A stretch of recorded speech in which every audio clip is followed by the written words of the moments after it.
యొక్క మొదటి పత్రిక 3వ అధ్యాయం 5వ వచనం.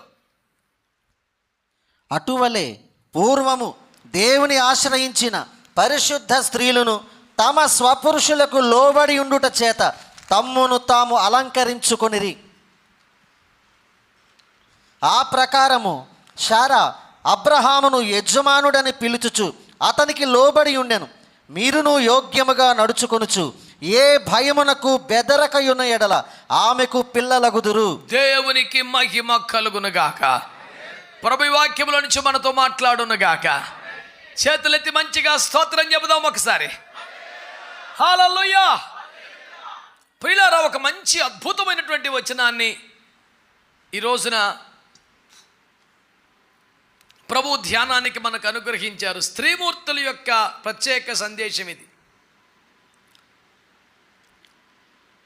ప్రభు నేరుగా సూటిగా మా బిడ్డలతో మాట్లాడుతున్న సందేశం ఇది. పురుషులారా, మీ బిడ్డలు, మీ తల్లులు, మీ చెల్లెళ్ళు, మీ భార్యలు ఇలాగూ బ్రతుకున్నట్లుగా మీరు యథావిధి ప్రయత్నించవలనని కోరబడుచున్నారు. ఇది ప్రభు మీకు అప్పగించిన బాధ్యతగా మీరు తీసుకోవాలని పురుషోత్తములందరూ కోరబడుచున్నారు. దేవునికి స్తోత్రం కలుగునగాక. దేవుని దృష్టిలో విలువైనదేది అనే సందేశాన్ని గత ఆదివారం మనం ధ్యానం చేసాం. పేతురు పత్రిక ధ్యానంలో భాగంగా ఈ పూట ధ్యానం ఏమిటంటే దాని ప్రక్కనే దాని కొనసాగింపుగా ఉన్న వచనం. దేవుని ఆశ్రయించిన పరిశుద్ధ స్త్రీలలో కొందరు తమ అంతరంగ స్వభావము ద్వారా తమను తాము అలంకరించుకున్నారు అంటూ మాట్లాడడం ప్రారంభించాడు.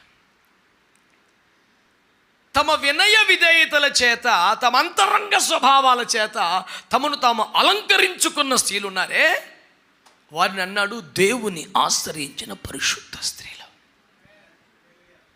అటు చస్తారా, మీకు చెప్పేది దెబ్బలు కొట్టేస్తానే నాకు దెబ్బలు తినేసి మూమెంట్కి వచ్చేసారేక. మళ్ళీ చెప్తున్నా, ఈ రకమైతే రాబాకండి, మానేయండి మీరు.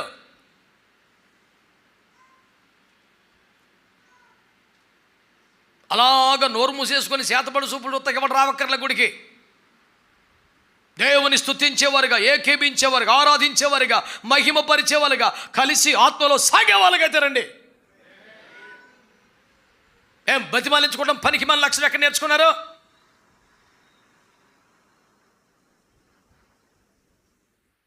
జీవం గొలుపు నిర్జీవ స్థితిలో బతకడం వ్యర్థం క్రైస్తవ జీవితానికి. అలాంటి స్థితిలో ఉన్నవారిని చూసే సొన్నము కొట్టిన సమాధానం పిలిచాడు దేవుడు. జీవించుచున్నావని పేరు మాత్రమే కానీ నువ్వు మృతుడివే అని చెప్పాడు దేవుడు. ఎందుకు అలాంటి క్రైస్తవ జీవితం? నామకార్థ బ్రతుకు, నిర్జీవ స్థితి, మృతతుల్యమైపోయిన బ్రతుకు, ఉడిగిపోయిన జీవితం. ఇదేమాత్రం సరికాదు. నీ భారం యెహోవా మీద మోపి నీ కార్యముల నండి నేను పాదముల దగ్గర అప్పగించి ఏ బంధకము లేని వారై దేవుని సేవించువారుగా, స్తుతించువారుగా ఉండాలి. దేవునికి స్తోత్రం కలుగునుగాక. దేవుని ఆశ్రయించిన పరిశుద్ధ స్త్రీలు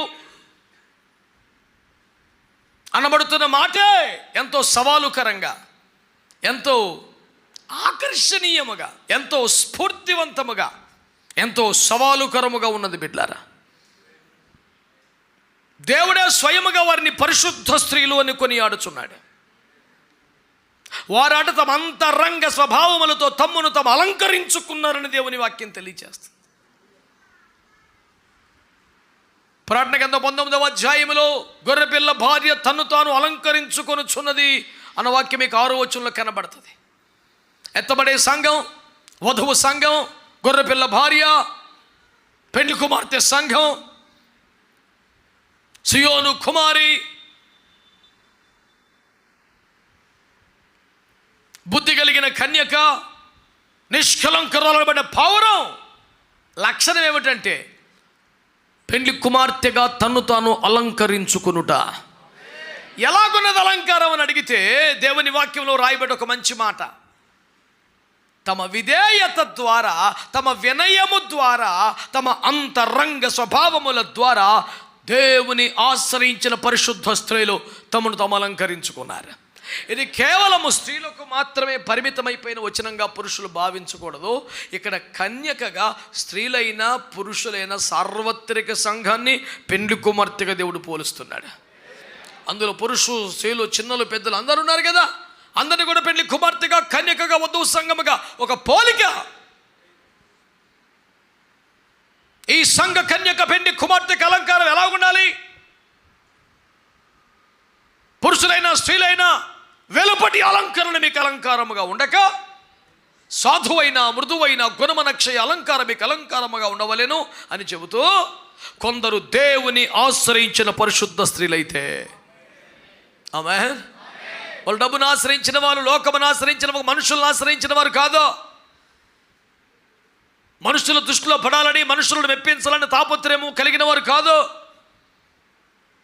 ఎలాగైనా ప్రజల దృష్టిలో గొప్పవారముగా, అందమైన వారముగా, ఆకర్షణీయమైన వారముగా పడాలనే తలంపు కలిగిన వారు కాదు.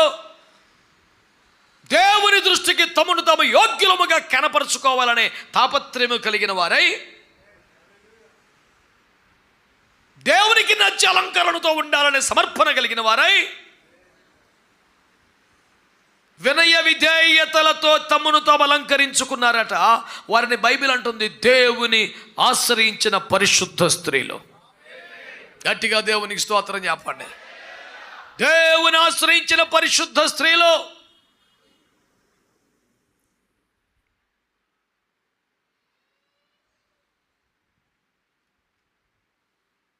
వారి సౌందర్య రహస్యం ఏమిటి? వారి అలంకరణలోని విశేషం ఏమిటి? వారు కలిగి ఉన్న ప్రత్యేకత ఏమిటి? మీరు ఆలకించగలిగితే వినయ విధేయతలతో వారు తమను తాము అలంకరించుకున్నారని దేవుని వాక్యం తెలియజేస్తూ ఉంది. ప్రభునామానికి మహిమ కలుగునుగాక. ఆమేన్. హల్లెలూయా, హల్లెలూయా. దేవుని బిడ్డలారా, మీరు జాగ్రత్తగా వాక్యం. ఆ ప్రకారము శారా అబ్రహాము యజమానుడని పిలుచుచు అతనికి లోబడి ఉండెను. దేవునికి స్తోత్రం చెప్పండి. అక్కడ రాసిన మంచి మాట ఏంటి చెప్పండి బిడ్డలారా? మీ హృదయపు అంతరంగ స్వభావం మీకు అలంకారం కూడా దేవుని దృష్టికి విలువగలది. అటువల్లి భార్యలు పూర్వము దేవుని ఆశ్రయించే పరిశుద్ధులు తమ పురుషులకు లోబడి యుండుట చేత తమను తాము దేనితో? లోబడి యుండుట చేత అనండి. నేను అంటున్నాను, విధేయతకు మించిన అలంకారం లేదంట. ఆమేన్. లోకములో కూడా విద్య వినయభూషితే అంటారు. అంటే విద్య వినయముతోనే ప్రకాశిస్తుంది అని. ప్రకాశించేది, భాషించేది, భూషణముగా ఉండేది వినయమే ఎప్పుడు కూడా. కానీ ఇక్కడ ఏమంటున్నారు? తమ పురుషులకు లోబడి యుండుట చేత, లోబడి యుండుట చేత వారు తమ్మును తాము అలంకరించుకున్నారు. ఏమండి? జుట్టుకు ఒకటి, ముఖానికి ఒకటి, చేతులకు ఒకటి, కళ్ళుకు ఒకటి, ఎంతో ఓపికతో, శ్రద్ధతో, ఖర్చుతో అలంకరించుకున్న వారు ప్రశంసించబడలేదు. కానీ లోబడి యుండుట చేత తమ్మును తాము అలంకరించుకున్న స్త్రీలని ఎంత పెద్ద పదం అని తెలుసా? దేవుని ఆశ్రయించిన పరిశుద్ధ స్త్రీలు. అసలు ఆ టైట్లే ₹1 వేసి రక్తం విజయం. హల్లెలూయా. దేవుని ఆశ్రయించిన పరిశుద్ధ స్త్రీలు. ఆ పదమే పట్టేసుకుందరు. అమ్మమ్మ ఏం పదం వాడించాడయ్యా. ఇందుకు వాళ్ళు అద్భుతాలు చేసిన వాళ్ళు కాదు, దయ్యములు వెలగొట్టిన వాళ్ళు కాదు, స్వస్థతలు చేసిన వాళ్ళు కాదు, ₹1,00,000 సేవకు చందాలు ఇచ్చిన వాళ్ళు కాదు. లోబడిన వినయ మనస్కులు. వాళ్ళకి ఇచ్చిన టైటిల్ ఏంటి తెలుసా? దేవుని ఆశ్రయించిన పరిశుద్ధ స్త్రీ. వినయానికి, విధేయతకి, లోబడి ఉండటానికి, తగ్గింపుకి ఎంత విలువిచ్చాడండి బైబిల్లో. ఏదో లోబడి ఉంటారని తప్పండి పెద్దగా వాళ్ళ వల్ల ఏమో రూపకరం లేదండి. అబ్బే, ఈ లెక్కలో డొక్కలో మనిషి కాదు. చిచ్చి, ఎంత ఎత్తావు ఏం పెడతావు, ఈ బ్యాచ్ కాదు. దేవుని ఆశ్రయించిన పరిశుద్ధ స్త్రీలో ఇంత పెద్ద ఘనత ఎవరికి ఇచ్చాడయ్యా? లోబడి ఉన్నవారికి. దేవునికి మహిమ కలుగునగా. సో విధేయత చేత వాళ్ళు ఏం చేశారంట? తమను తాము అలంకరించుకున్నారు. అనండి గట్టిగా, అనండి గట్టిగా. విధేయత చేత అలంకరించుకోవాలి అనండి. అంటే మన మేకప్ మెటీరియల్ ఏంటన్నమాట? ఇదైతే ఈ ప్యాక్ వేసుకో, ఆ ప్యాక్ వేసుకో, అన్ని ప్యాకప్ చెప్పాయి. రే ఎవడు రీడు కూర్చో, పద్దా కట్టి తిరుగుతావు. మీరనే చెప్పాలి, ఏం తెలిసిరా? గుడ్ల పిక్కించుకుని చూస్తుంటారు. పట్టుకో. దేవునికి స్తోత్రం కలుగునగా. హల్లెలూయా. చెప్పండి, దేవుని వాక్యం ఏమనుంది? విధేయత చేత తమను తాము, అటువలే స్త్రీలను తమ పురుషుకు లోబడి యుండుట చేత తమను తాము అలంకరించుకున్నారా. ఈ లిస్టులో ఎవరిని పెట్టాడు తెలుసా? బైబిల్లో ఆత్మ సంబంధమైన బిడ్డలందరికీ తల్లిగా బైబిల్ ప్రబోధించిన శారమ్మని పెట్టాడు. అటువలే శారా కూడా అబ్రామును, అయ్యో ఇదో నిన్నే ఓ మనిషి.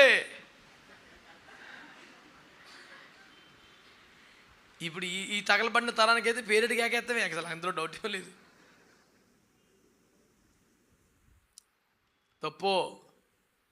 తప్పది. పేరు పెట్టి పిలవటాలు, భర్తలను ఏకవచన సంబోధనలు చేయటాలు, ఏదో క్లాస్మేట్ లాగా, స్కూల్ మేట్ లాగా. ఒకవేళ అయితే కూడా పరిశుద్ధ వివాహం ద్వారా క్రైస్తవ కుటుంబం కనబడితే మొత్తం సిస్టమ్ మార్చేయాలి. అంటే ఫస్ట్ నుంచి అలాగ అలవాటండి. దాని ఉంది, అలవాటు మార్చుకోవడమే. దాని పెద్ద గుండెలు బాదుకోకర్ల, వాక్య క్రమానికి వచ్చేయాలి ఎవడైనా సరే. ఇంకా ఎక్కువ తక్కువ మాట్లాడతాక లైసెన్స్ లేదు. అంటే మీరంటే ఇవాళ కొత్తగా పరిచయం అయ్యారండి బాబు, చర్చ చేయాలండి, పాస్టర్ గారండి మాకు. మరి మా బావ చిన్నప్పటి నుంచి కరెక్టే, చూడటమే బావే. కానీ ఇప్పుడు యజమానుడు. ఏటబ్బా ఎటు చూస్తున్నావు? దేవునికి స్తోత్రం కలుగును గాక. స్తోత్రం చెప్పండి. రూల్స్ స్తోత్రం చెప్పండి. కనుక మీకున్న ప్రేమను బట్టి, అనుబంధాన్ని బట్టి, అనురాగాన్ని బట్టి, ఆప్యాయతను బట్టి మీ పిలుపులు ఉండవచ్చును, కానీ విధేయత, వినయం టన్నుల కొద్దీ ఉండి తీరాల్సిందే. బైబిల్లోని దేవుడు దేవదూతలను ఏర్పాటు చేసి ఏమని పిలుతున్నాడో సౌండ్ రికార్డ్ చేసుకురామని ఏం పెట్టడం. అర్థమైందా? కాకపోతే వినయము, విధేయత, లోబడి ఉండట అనేది కంపల్సరీ. హైరార్కీగా ఉండటం కానీ, అప్పర్ హ్యాండ్ తీసుకోవటం కానీ, సహకారి పోస్ట్ రిజైన్ చేసి సూపర్వైజ్ పోస్ట్కి ఎక్కడం కానీ తప్పు. ఆ మొక్క మీరు కూడా అనాలి. మీరు అనలా, మా వాడు ఒక్కడే అన్నాడు. సాటి అయిన సహకారమా, సాటి అయిన సూపర్వైజరా? మాట్లాడతలేదు మీరు. సహకారం చేస్తున్నారా, సూపర్వైజర్ చేస్తున్నారా? మీరు ఉండన్నా, నేను మాట్లాడుతున్నాను కదా. ఉండు. సాటి అయినా ఏ పరిచయలను భర్తకు సాటి, పోటీ, మేటి అన్నట్టుగా మీరు కూడా ప్రయాసపడాలా. కుటుంబ బాధ్యతల విషయంలో, పిల్లల్ని పెంచే విషయంలో, ఆధ్యాత్మిక జీవితం విషయంలో, మందిర పరిచర్య విషయంలో వాళ్ళతో సాటిగా మీరు ఉండాలి. పోటీగా, మేటిగా మీరు ఉండాలి. ఏమంటే ఆహారం విషయంలోనూ, బట్టల విషయంలోనూ, ఖర్చుల విషయంలోనూ ఏమేమైనా తక్కువ అని మాట్లాడి పరిచర్య విషయంలో మేము ఆడవాళ్ళం కదండి, మరి మీరు ఎక్కువ చేయాలని అనకూడదండి. తెలివితేటలు అప్పుడు వచ్చేస్తాయి. వీడు చొక్కా 500, ఏమో చేరు 3000. మరి ఆడవాళ్ళకు కొన్ని ఖర్చులు ఎక్కువ ఉంటాయి, నువ్వు అలాగ అన్నీ లెక్కలేయకూడదు. ఇప్పుడు పరిచయకు వచ్చేప్పటికి ఆడవాళ్ళం అన్నీ చేయగలమండి, మీరు చెయ్యండి అంటే ఖర్చులో పెట్టగలవా తల్లి? ప్రభు మారు మనసు దయచేయను గాక. అన్నీ ఇల్లే చెప్తున్నారు. ఇదంతా బాధ్యత స్వరం. ఇది ఖర్చు అయిపోయిన వాయిస్లు నీరసంగా ఎడుతున్నాయి. మీరేమో దొంగోడికి తేలిగుట్టేసినట్టు సైలెంట్గా లోపల ఫీల్ అయిపోయి, నిజమే బాబు నెక్స్ట్ మంత్ షాపింగ్కి వెళ్దాం అనుకుంటున్నాను, మా ఊడికి వాక్యాలను గుర్తుంటాయేమో ప్రభా. తమ స్వపురుషులకు లోబడి ఉండుట చేత వారు తమను తాము, ఎంత గొప్ప మాట అండి. కనుబొమ్మల కానుంచి కాలు వేలుదాకా ఇంత శ్రద్ధ నిలిపి అలంకరించుకునవలసిన బాధకి నీకు లేదు బిడ్డ. లోబడి ఉండుట చేత నిన్ను అలంకరించుకుని గొప్ప అవకాశం దేవుడు నీకు ఇస్తున్నాడు. దేవుని ఎదుట కూడా అది ఘనమైన కార్యముగా ఎంచబడుతున్నది. వాడిన మాట ఏమిటండి? దేవుని అనుసరించిన పరిశుద్ధ స్త్రీలు, ఆశ్రయించిన పరిశుద్ధ స్త్రీలు. ఎంత గొప్ప మాదిరండి. దేవుని బిడ్డలకు, స్త్రీలకు సంబంధించి ఎంతకన్నా గొప్ప టైటిల్ వచ్చే ఛాన్స్ లేదు బిడ్డలారా. ఆ పిలుపుతో నిన్ను పిలవాలని దేవుడు కనిపించాలి. నన్ను ఆశ్రయించిన ఓ పరిశుద్ధమైన స్త్రీ ఇట్రా, నిన్ను పిలవాలి దేవుడు. అట్లుండాలి. అది గురిగా కసిగా పెట్టుకొని బతకాలి మీరు. అంతే. నన్ను దేవుడు ఆ పిలుపుతో పిలవాలి. దయాప్రాప్తురాలా నీకు శుభం. ఎంత మంచి పిలుపు. పరాక్రమం కలిగిన బలాఢ్యుడా, ఎంత మంచి పిలుపు.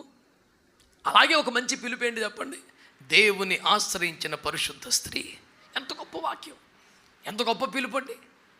హృదయాంతరంగములు చూడగలుగుతున్న దేవుడు, రహస్యములను కనుగొనగలుగుతున్న దేవుడు, తలంపు పుట్టక మునిపే దాన్ని ఎరిగిన దేవుడు నిన్న ఆ పిలుపుతో పిలవాలంటే ఎంత గొప్ప సాక్ష్యం సంపాదించాలి.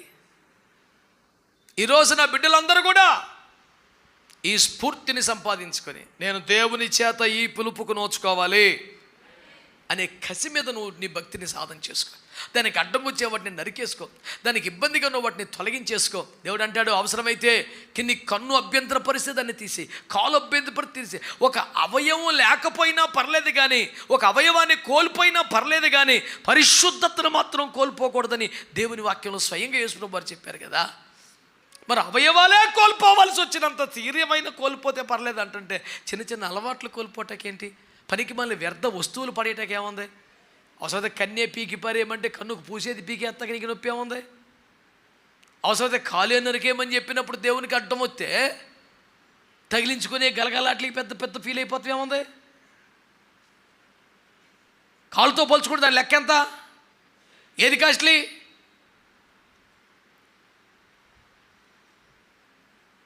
లోబడి ఉండుట చేత అటువలే శారమ్మ కూడా యజమానుడా అని పిలుచుట ద్వారా లోబడిందంట.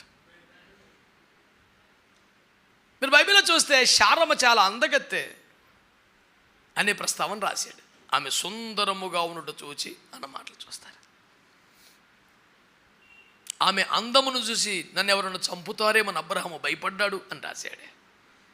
అయితే ఆమె సౌందర్య రహస్యం ఏమిటట? ముల్తాన్ మట్టి. గొడవ మండిపోను. ఏంటట? దేవునికి స్తోత్రం.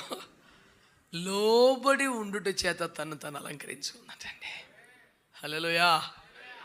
వినయ విధేయతలు అంటే చీప్ క్వాలిటీ కాదండి. మనం కొంచెం తగ్గిపోయినట్టు ఉంటుంది, మనం అప్పర్ హ్యాండ్ మిస్ అయిపోతాం, లోయర్ హ్యాండ్ అయిపోతుంది. ఒకసారి అలసిచ్చామంటే ఇంకా మనల్ని ఆడేసుకుంటారు. అయ్యి బాబోయ్ జాగ్రత్తగా ఉండాలి, మనం లొంగిపోకూడదు.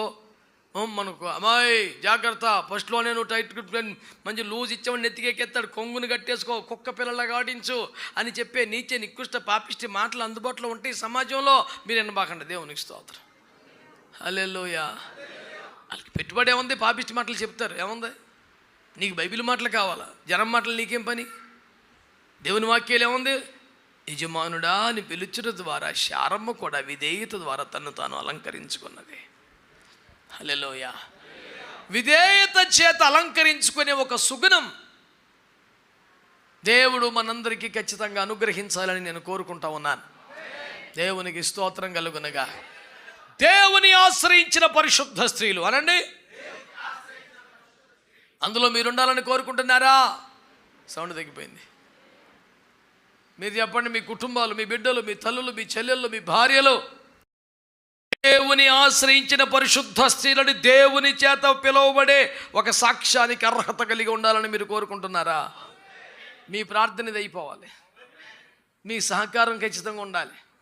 వాళ్ళు వినయముతో విధేయత ఉంటున్నప్పుడు లోకు గట్టి పిచ్చేసలేస్తే వాళ్ళకి సపోర్ట్గా దేవుడు మీ క్యాంటీకి నిలబడితే మరి రక్తం అయితే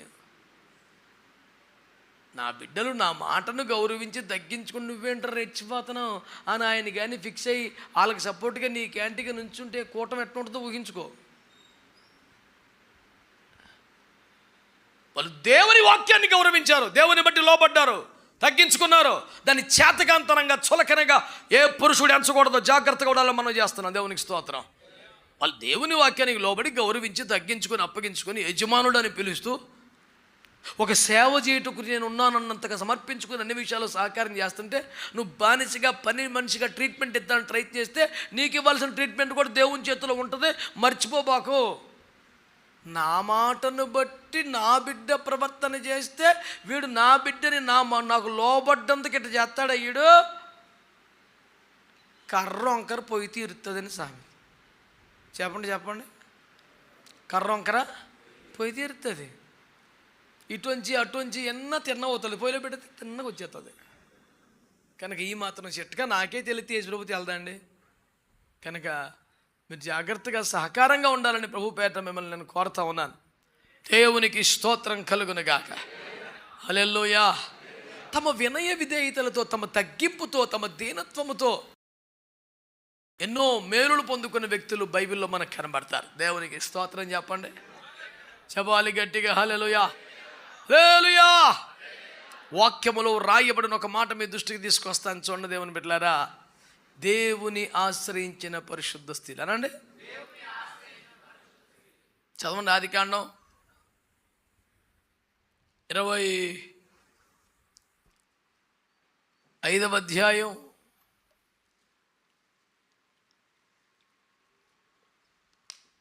22.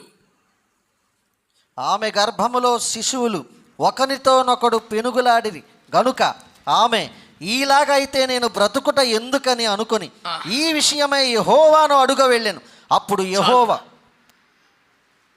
కడుపులో కాస్త ఇబ్బందిగా ఉన్నట్టండి. 2 కవల పిల్లల్ని గర్భములో కలిగి ఉన్నటువంటి తల్లిగారు, ఇంకా ప్రసవ సమయం రాలేదు. అయితే లోపల ఉన్న పిల్లగాల్లో చిన్నోడు తగుబిట్టేయాడు. ఎక్కడ? గర్భంలోనే. గర్భంలో ఉండగానే, అన్నయ్య దేవుడు నీకు మొదట ఛాన్స్ ఇచ్చాడేమో, కానీ నాకు మొదట వ్యక్తిగా ఉండమని ప్రేరేపణిస్తున్నాడు.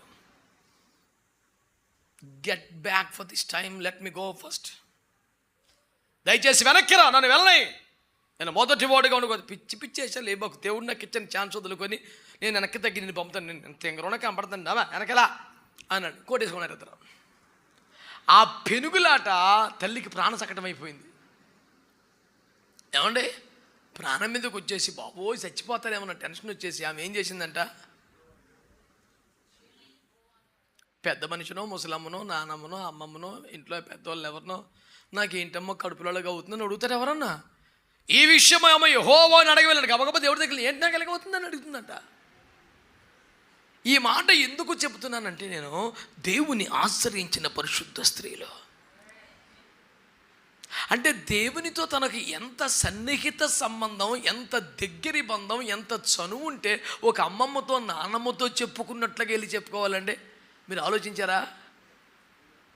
ఆపద వస్తేనే ప్రార్థన చేసేవాడికి, కష్టం వస్తేనే మోకాలు వేసేవాడికి ఇంత చనువు ఎలా ఉంటుందండి దేవునితో? అంత చనువు ఉండదు కదా. వాళ్ళకి చనువు ఎప్పుడు ఉంటుంది? రోజు మాట్లాడే వాళ్ళకు ఉంటుంది. ఆయన మనసు అర్థం చేసుకునే వాళ్ళకు ఉంటుంది. ఆయనతో సమయం గడిపే వాళ్ళకు ఉంటుంది. రోజు ఆయన ముఖదర్శనం చేసే వాళ్ళకు ఉండాలి.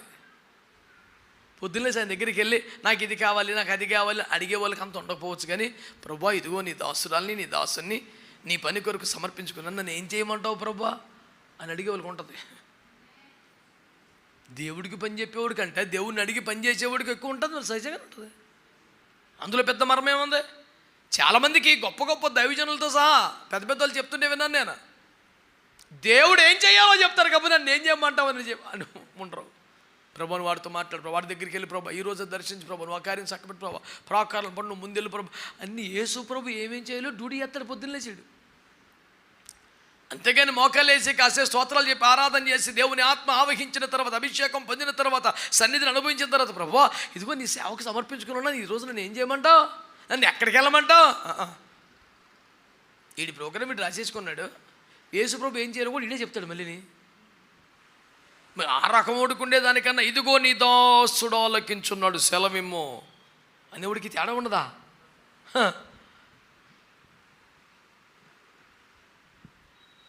దేవుని ఆశ్రయించిన పరిశుద్ధ స్త్రీల జాబితాలో రిబ్కమ్మను కూడా నేను చేర్చడానికి నాకున్న ఆసక్తి ఏమిటంటే, తనకు భయంకరమైన శ్రమ, చచ్చిపోదాం అన్నంత బాధ కలిగినప్పుడు దేవుని అడుగ వెళ్ళెను. ఆ మాట చాలా చాలా సవాళ్ళతో కూడిన మాట. నాకేమిటి ప్రభా ఎలాగవుతుందని. నీకేదైనా కష్టం వస్తే, బాధ వస్తే ఎవరిని అడగాలి, ఎవరిని ప్రశ్నించాలి, ఎవరికి చెప్పుకోవాలి, ఎవరి సహాయాన్ని కోరాలి? ఆత్మీయుల లక్షణం అయితే దేవుణ్ణి అడగటమే కదా, దేవునిపై ఆధారపడటమే కదా.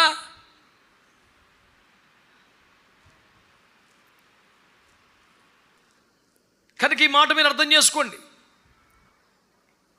ఈ ఒక్క మాటను బట్టే కాదు, రిబ్కా కూడా శారమ్మ లాగానే, శారమ్మను ఎరుగకపోయినా, శారమ్మను చూడకపోయినా, శారమ్మ యొక్క వినయ విధేయతలు ఇంట్లో ఉండి కోడలుగా నేర్చుకునేంత అదృష్టం అవకాశం దక్కకపోయినా, శారమ్మ వెళ్ళిపోయిన తర్వాత వచ్చిన బిడ్డ అయినా కదండి. రిబ్కమ్మ వచ్చేపాటికి శారమ్మ లేదు కదా. అయినా సరే దేవుని కృపలో దైవిక లక్షణాలు ఉన్నాయి. సొంతంగానే ఉన్నాయో, ఎలియాజరు చెప్తే వచ్చినాయో నాకు తెలియదు, కానీ ఒంటి మీద దర్జాగా మహారాణిలో కూర్చోబెట్టి తీసుకొస్తున్నాడు, పల్లక మీద తెచ్చినట్టుగా. పొలంలోకి వచ్చేప్పటికి అక్కడ ఆయన ప్రార్థన చేసుకుంటున్నాడు. ఎవరో ఆ మనుషుడు ఎవరు అన్నట్లుగా చూస్తోంది రిబ్కమ్మ. వెంటనే నా యజమాని కుమారుడు, నీ యజమాని, టక్కన ఒంటి దిగేసి ముసుగేసుకుందంట. ఆ మర్యాద, ఆ వినయం, ఆ విధేయత మార్కులు కొట్టేసింది దేవుడి దగ్గర. దేవునికి స్తోత్రం కలుగునుగాక. మనకి చిన్నపిల్లలకు కూడా మనం ప్రేజలు చెప్పాలంటే మనం తల్లకిందులు తపస్సు చేయవలసిన పరిస్థితి. ఐగారు ప్రేజలాడు చెప్తాడయ్యా రోజు. ఏకపాత్రాభినయం ఎన్ని చేస్తారో వాడి బట్టికి చెప్పండి, నేను చెప్పను అన్నాడు. అంత ఈజీ ముచ్చటేం కాదు కదా. ఇంకా ఈ కుటుంబంలోకి రాలేదు, ఇలాగొక రాలేదు. రే బుర్ర పని చేస్తున్నది ఒక్కొక్కడికే. కొత్త అయిపోతుందంటే ఇంకానే.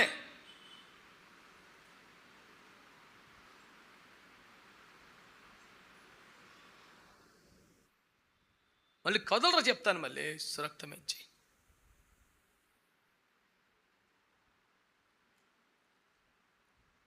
సండే స్కూల్ నేనే తీసుకుంటాను మొత్తం సెట్ అయిపోతా కొడుకు. అది ఎవరో పిల్లలతో ఆగలేకపోయి ఇతడే కరెక్ట్ ఏమేనంట. నేను 4 ఆరాధనలు చేస్తున్నాను, ఆదివారం సండే స్కూల్ తీసుకున్నా. ఎంత ప్యాని విసిగిపోతే మట్టుకు నా మీద పడిపోతే. దేవునికి స్తోత్రం.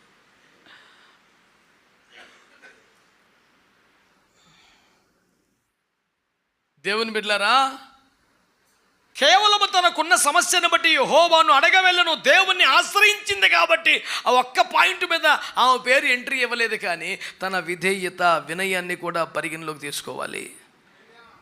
ఆ చిన్నది మిక్కిలి చక్కనిది అనేది శరీర సంబంధమైన వర్ణనగా మీరు భావిస్తున్నారా? బైబిల్లో ఉన్న ఆత్మీయ విషయాలే కదా. దేవుని దృష్టికి సౌందర్యవతిగా, దేవుని దృష్టికి కృప పొందినదిగా, తన్ను తాను వినయముతో అలంకరించుకున్న వ్యక్తి వలె కనబడిన భక్తులు ఉన్నారు. శారమ్మ గారు ఆ కోవలో మొదటి వారుగా ఉంటారు. రిబ్కమ్మ ఆ లైన్లో చేరిపోయింది. పెద్దగా ఆధ్యాత్మిక అనుభవం లేని మరొక వ్యక్తి కూడా ఆ శ్రేష్టతను సంపాదించేసింది. సమూయేలు మొదటి గ్రంథం 25వ అధ్యాయం. సమూయేలు మొదటి గ్రంథం 25వ అధ్యాయం మొదట 23 చదవాలి, ఆ వెంటనే 32 చదవాలి.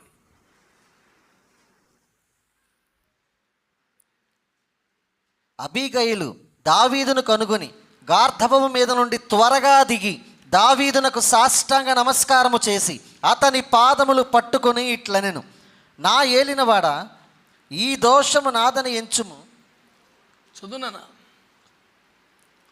ఈ దోషము నాదని ఎంచుము, నీ దాసురాలనైన నన్ను మాటలాడనిమ్ము, నీ దాసురాలనైన నేను చెప్పు మాటలను ఆలకించుము. నా ఏలినవాడా, దుష్టుడైన ఈ ఆడిముఖం ఎందుకు చూస్తావు? చదువు. నా ఏలినవాడా, దుష్టుడైన ఈ నాబాలును లక్ష్య పెట్టవద్దు. ఇప్పుడు 32. అందుకు దావీదు, నాకు ఎదురు పడుటకై నిన్ను పంపిన ఇశ్రాయేలీల దేవుడైన యెహోవాకు స్తోత్రము కలుగునుగాక. నేను పగ తీర్చుకొనకుండాను ఈ దినమున ప్రాణము తీయకుండాను నన్ను ఆపినందుకై నీవు ఆశీర్వాదము నొందుదువుగాక. నీవు చూపిన బుద్ధి విషయమై నీకు ఆశీర్వాదము కలుగునుగాక. స్తోత్రం చెప్పండి గట్టిగా. హల్లెలూయా. ఆశీర్వాదాలు ఊరికే రావు. వస్తాయా? నీ ఆశీర్వాదమే రాదు. ఆశీర్వాదాలు ఎట్టొత్తాయట? ₹1,00,00,000 మాట చెప్పాడు పెద్ద ఆయన దావీదు గారు. నీవు చూపిన బుద్ధిని బట్టి యెహోవా నిన్ను ఆశీర్వదించునుగాక. ఆ మాట చదివి పెట్టినానా? ఓరే నాయనా. ఓ తండ్రి, నీవు చూపిన బుద్ధి విషయమై నీకు ఆశీర్వాదము కలుగునుగాక.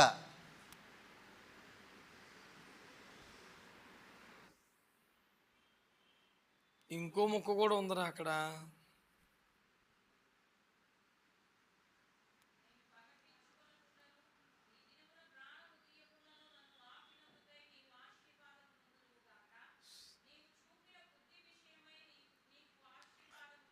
ఆశీర్వాదాలు ఊరికనే లావో, అక్కడ ఉంది ఒక పాయింట్ అన్నాం. ఏమండి? ఆశీర్వాదము నొందుదువుగా. కానీ ఎన్నిసార్లు అన్నాడు? 2 పాయింట్లు. ఒకటి, ఈ దినము పగ తీర్చుకొనకుండా ఆపినందుకు నువ్వు ఆశీర్వాదం పొందుతావు. నీవు చూపిన బుద్ధిని బట్టి నీవు, అంటే ఒక ప్రాణం పోకుండా కాపాడినందుకు, ఒక కీడు జరగకుండా అడ్డుపడినందుకు నీకు ఆశీర్వాదం. ఈ విషయమై నువ్వు శక్తియుక్తులు వాడలేదు, తెలివితేటలు వాడలేదు, వినయ విధేయతలు వాడావు. అందుకు నీకు ఆశీర్వాదం. తన భర్త మొరటగా ప్రవర్తించాడు, కృతజ్ఞత లేనివాడిగా ప్రవర్తించాడు, లెక్క లేకుండా తిరుగుబాటు ధోరణితో ఏమండి అవమానకర రీతిలో మాట్లాడాడు. దావీదు అత్యాగ్రహుడై తన బెట్టాలను వేసుకొని కత్తులు వేసుకొని, అరే ఆ ఇంట్లో ఒక మగ పిల్లోడైనా బతికుంటే నా పేరు దావీదు కాదురా, పదండ్రని కత్తులు వేసుకొని టీం వేసుకొని బయలుదేరిపాడు. ఎంత పని వాళ్ళు కానీ, దాసదాసీలు కానీ, కొడుకులు కానీ, ఎవడ కానీ మగ పురుగు కనపడితే చంపేద్దాం వాళ్ళు పదండ్రని అని చెప్పి కత్తులు వేసుకు బయలుదేరిపాడు. ఆడంత మాట మాట్లాడతాడు రాడు. అరణ్యములో ఎంతోమంది ప్రమాదకరమైన దొంగలు వచ్చినప్పుడు, క్రూరమైన తోడలు వచ్చినప్పుడు మనం కదరా కాపాడిందాన్ని. మనం ఒక అప్లికేషన్ పెడితే, రిక్వెస్ట్ పెడితే అంత అడ్డుకోలుగా మాట్లాడతాడు. కృతజ్ఞత ఉందాడికి. ఆ ఫ్యామ్ మొత్తం లేపెత్తాను పదన కత్తులేసి బయలుదేరిపాడు. భర్త మొరటితనం భూమి మీద అందరికన్నా ఎక్కువ ఎవరికి తెలుస్తుంది? వీడిలాగానే ఉంటాడు దుర్మార్గుడు. ఎంక్వైరీ చేసింది, నిజమేనమ్మా అయ్యగారు అలాగే అన్నారని చెప్పారు. వీడు చెప్తే ఇంకే రకం కాదు, ఇక గాడిది పెట్టుకొని తయారయ్యి మంచి మంచి భోజన పదార్థాలు వంటలన్నీ వండుకొని సరుకులను ఎక్కించుకొని బయలుదేరిపోయింది. బయలుదేరిపోయి ఈలోపే దావీదు కత్తులు కట్టలు బయలుదేరిపోయాడు. ఎదురెళ్ళిపోయండి సాష్టాంగ పడిపోయి కాళ్ళు పట్టుకొని, నా ఏలనవాడా దావీదు, నా ఏలనవాడా దావీదు అంటూ నీ దాసురాల్ని, నీ దాసురాల్ని, నీ దాసురాల్ని 10 సార్లు మాట్లాడుతుంది. మా ఆయన చేసింది పొరపాటే, కొంచెం మోటాడయ్యా, మర్యాద తెలియదయ్యా, గబుక్కును మాట్లాడేసాడు. తప్పు నాదనించయ్యా, నా ముఖం చూడయ్యా, క్షమించయ్యా. ఇదిగో నీకును నీ పని వారికి ద్రాక్ష పండ్లు తెచ్చాను, ద్రాక్ష రసం తెచ్చాను, రొట్టెలు తెచ్చాను, కూరలు తెచ్చాను. అయ్యా మీకు కృతజ్ఞత కలిగి ఆతిథ్యం ఇవ్వడం మా బాధ్యత అని మోటాడు తప్పే, నేను ఒప్పుకుంటున్నాను కదా, నా ముఖం చూడు, క్షమించి బాబు, ఈ అర్పణ అంగీకరించి బాబు అని కాళ్ళ మీద పడిపోయి నీ దాసురాల్ని, నా ఏలిన వాడు, నా దాసురాల్ని గోల పెట్టేసింది. దావీదు చల్లబడిపోయి అంటాడు. ఎందుకని? రాజు క్రోధము మరణదూత, ఇంక తిరుగుండదు. ఇంకా వెంటనే దావీదు కూలిపోయి అంటాడు, ఈ దినం ఒక ప్రాణము తీయకుండా అడ్డుపడినందుకు యెహోవా నిన్ను ఆశీర్వదించునుగాక. నీవు చూపిన బుద్ధిని బట్టి యెహోవా నిన్ను ఆశీర్వదించునుగాక. ఏంటా బుద్ధి? వినయం. ఏమిటా బుద్ధి? విధేయత. మాటకి 3 సార్లు నా ఏలినవాడు, నేను దాసురాల్ని బాబయ్యా, నన్ను కనికరించయ్యా, తప్పు నాదనించి బాబు, ఈ అర్పణ అంగీకరించయ్యా, భోంచెయ్యా, నా మందలను కాపాడు, నా భర్తను కాపాడు, నా కాపరులను కాపాడు, నీ పట్ల కృతజ్ఞత కలిగి ఉండాలి, తప్పు అయిపోయింది బాబయ్యో అని ఏడు చెప్తుంటే, ఈ దినం ఒక ప్రాణము తీయకుండా నాకు అడ్డుపడినందున యెహోవా నిన్ను ఆశీర్వదించునుగాక. ప్రజల మీదకి దేవుని ఉగ్రత రాకుండా, రాజు కోపం రాకుండా, వారి పాపాన్ని బట్టి, శిక్షను బట్టి దేవుని క్రోధము కుమ్మరించబడకుండా అడ్డుపడగలిగిన విజ్ఞాపన వీరుడు ఎప్పటికైనా ఆశీర్వదించబడతాడు. దేవునికి స్తోత్రం కలుగుగా. వాళ్ళ పాపాన్ని బట్టి, పొరపాటును బట్టి, దేవునికి ఇష్టం లేని పనులు బట్టి నిజానికి వారి మీదకి దేవుని కోపము వచ్చే పరిస్థితి ఉంటే, నువ్వు నీ కన్నీళ్లతో, ప్రార్థనతో, విజ్ఞాపనతో అడ్డుపడే విధానంగా నీ దగ్గర ఉంటే, దాన్ని బట్టి ఆ విజ్ఞాపన పరిచర్ని బట్టి నువ్వు ఆశీర్వదించబడతావు. ఆమేన్. నువ్వు చూపిన బుద్ధి ఏం బుద్ధి? అది వినయ విధేయతలో తగ్గింపు. దేవుని ఆశ్రయించిన శారమ్మ గర్భమును ధరించుకుంటూ బలం పొందింది దేవుని ఆశ్రయించి. దేవుని ఆశ్రయించినటువంటి రిబ్కమ్మ తన సందేహ నివృత్తి గావించి వాగ్దానాన్ని పొందుకుంది. దేవుని ఆశ్రయించిన అబిగయీలు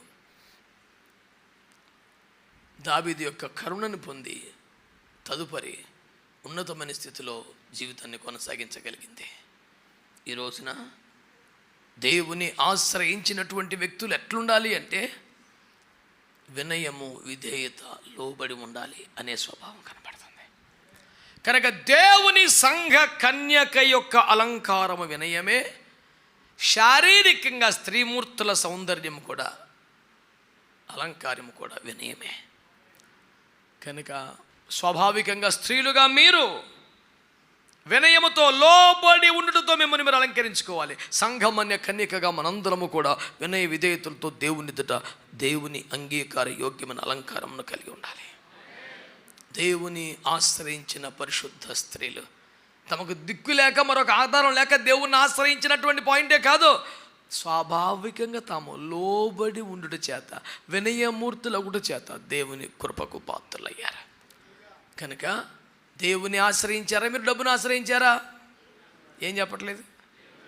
దేవుని ఆశ్రయించే వారైతే మనకి ఏ లక్షణం ఉండాలండి? దేవుని ఆశ్రయించిన వాళ్ళందరూ గర్వముగా ఉండవలేను, వినయ విధేయతలతో ఉండాలి. వినయముతో మనల్ని మనం అలంకరించుకోవాలి. ఈ కృప నిశ్చయముగా దేవుడు మనందరికీ దయచేయను గాక. ప్రార్థన చేసుకుందాం.